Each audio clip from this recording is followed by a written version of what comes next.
I'm 25 female and my brother is 16 male, and he has advanced leukemia and has become anemic. He has unfortunately been unresponsive to treatment. Doctors say it's a matter of months now. My brother and I share a rare blood type that's in short supply, O negative, and no one else in our family currently living has that blood type, and it's in short supply, and I have none available right now. I donated blood once in high school for a blood drive to gain community support hours. Brother was not ill yet, and they had to stop at half a pint because I fainted. When I've had blood draws in the past, I get dizzy, faint, super easily, even when I eat and drink ahead of time. I'm not ill, but I have a very athletic blood pressure, 105/65. That was the last result. And when you lose blood, your pressure drops. And when it drops to a certain level, you faint. So I have a lot less room for it to drop. Doctors say blood transfusion would prolong his life, maybe a few months, but he's still going to pass away. My mother, who's overcome with grief, is insisting I give it anyway. She doesn't care that donating blood makes me pass out, and thinks I can deal with the fainting because he's my brother, and if I love him, I'll do it.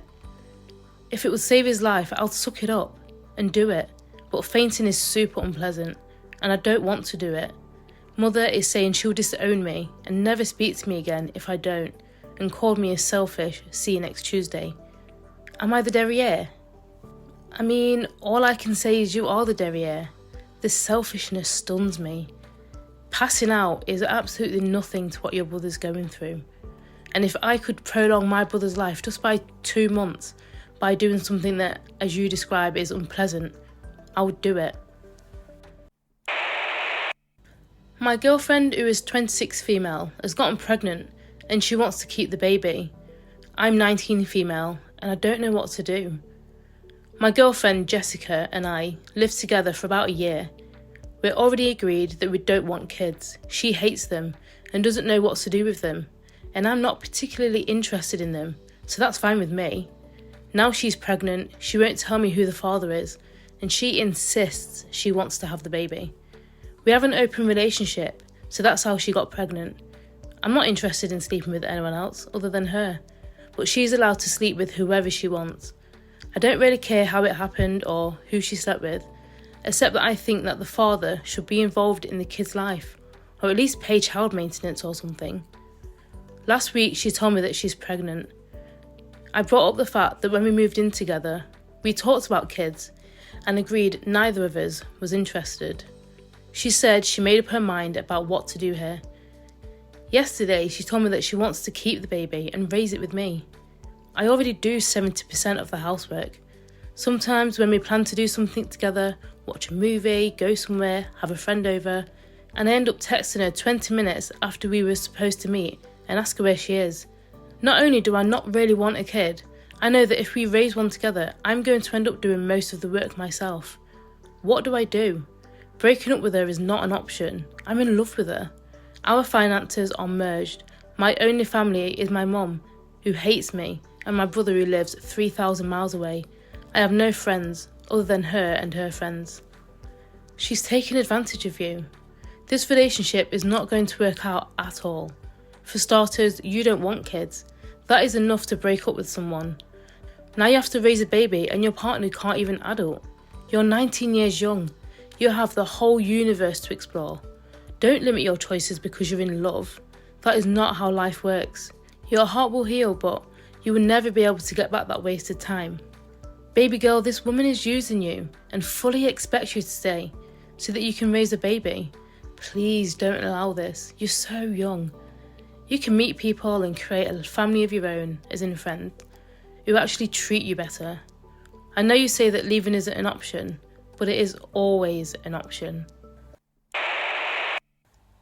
I'm a 32 male and my wife, 33 female, have our daughter, 4. Sadly, my sister, 35, died from an unexpected illness about 4 months ago. She had my nephew, 2, who she was raising alone since the father dipped as soon as he was born. After her death, our mother, 70, was taking care of my nephew, but due to some health issues, she has to go into assisted living and can't take him. Now, here's where we might be the derrieres. We could take my nephew. We did the math, and with our jobs, it would work with room to spare. The issue is we don't really want to, as terrible as that sounds. My wife and I both work in very competitive careers, and having to take another kid would push back our retirement to our late 50s. Not to mention, our daughter might not be able to get whatever her dream school ends up being when she's older. My mother has gone ballistic. She's threatening to disown me if we don't take him in, since he'll go into the system if we don't take him. I'm torn. My wife is in the camp that it isn't our responsibility to take care of a kid that we didn't make, but I do love my nephew. Now I'm not sure if taking him in is the best option. You're not obligated to take your orphan nephew, but you're also the only one available. This is exactly the moment in your lives when you determine what kind of person you want to be. Right now you're choosing to be massively selfish and abandon a 2-year-old to the wolves. You're the derriere, and that nonsense about justifying it via your daughter's future is a load of crock meant to solve your conscience. And this was so emotional for me because I cannot imagine being able to take in a 2-year-old who's just lost his mum and thinking, I'm not going to bother. I'm going to just let him go to the system even though we have everything that we can give him. And also he would have a 4-year-old cousin that he will grow up with and play with. He is completely the derriere, and I hope that they don't do it. Let me know what you think of today's stories in the comments below, and don't forget to hit the like button. Thank you. Bye.